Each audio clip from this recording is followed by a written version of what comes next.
Europe গেলেই লাখ লাখ টাকা বেতনের কাজ, অল্প দিনেই হয়ে যাবেন কোটি টাকার মালিক। কয়েক বছর পর বাড়ি ফিরবেন সংসারের সচ্ছলতা আর উন্নত জীবনযাপনের জন্য এমন আশা নিয়ে বিদেশে পাড়ি জমান। কিন্তু কে জানতো এটাই হবে জীবনের শেষ যাওয়া।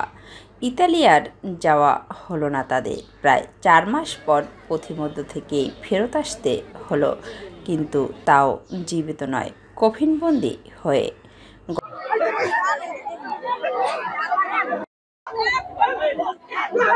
গত 14 জানুয়ারি মাদারীপুরের রাজৈর থানার সেন্দিয়া গ্রামের সজল বৈরাগী কদমবাড়িয়া গ্রামের মৃত পরিতোষ বিশ্বাসের ছেলে নয়ন বিশ্বাস, সরমঙ্গল গ্রামের মামুন শেখ, কোদালিয়া গ্রামের কাজী সজীব, কেশরদিয়া গ্রামের তোতা খলিফার ছেলে কায়সার খলিফা ইতালির উদ্দেশ্যে বাড়ি থেকে বের হন।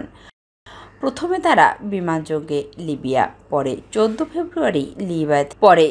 ফেব্রুয়ারি লিবিয়া থেকে দালালের মাধ্যমে একটি ইঞ্জিন চালিত নৌকায় ইতালির উদ্দেশ্যে রওনা দেন।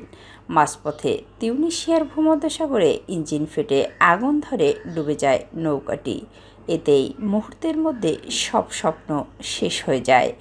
দীর্ঘ 2.5 মাস পর কফিনবন্দি হয়ে বাড়ি ফিরছে তারা। দেশ প্রবাসী ইউসুফ আলী শেখ ও হাফিজা বেগম দম্পতি পরিবারের আদরের ছোট ছেলে মামুন শেখ কফিনটি দেখে হাউমাউ করে কান্না করছে, আর বারবার মূর্ছা যাচ্ছে নিহত মামুনের মা হাফিজা বেগম।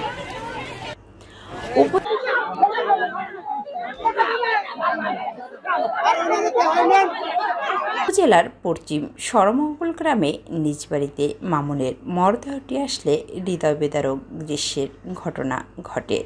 এমন করুণ দৃশ্য দেখে চাপা কান্নায় ভেঙে পড়েছে এলাকাবাসীও। এক বোন ও 2 ভাইয়ের মধ্যে মামুনই ছিল সবার ছোট। এই একই দৃশ্য দেখা যায় একই ঘটনায় ভূমধ্যসাগরে নিহত আরও 4 যুবক কাউসার খলিফা, সজীব কাজী, সজল বৈরাগী ও নয়ন বিশ্বাসের বাড়িতেও। আদরের সন্তানদের হারিয়ে দিশেহারা তাদের পরিবার। তবে দেশের মাটিতে দাফন করতে পেরে কিছুটা স্বস্তি পেলেও প্রিয়জন হারানোর বেদনা ভুলতে পারছেন না পরিবার ও স্বজনরা। স্বভাবে আমার একদিন ভোগাইলো লাশ, সেইভাবে কইরা 8টা লাশই নষ্ট করলো। মানে কেউ মুখ দেখতে পারলাম না আমরা। মানে গরমের মধ্যে রাইখে দিছিল, কোনো ফ্রিজে রাখে নাই। এবং পোস্টমর্টম দালাল চক্কর, এই চক্করটার সম্বন্ধে সরকারের কঠোর যদি একটা ব্যবস্থা নিত, তাহলে এইরকম মৃত্যু হবে সবারই। এইরকম ভাই জানি আল্লাহ জানি কারোর মৃত্যু দেয়।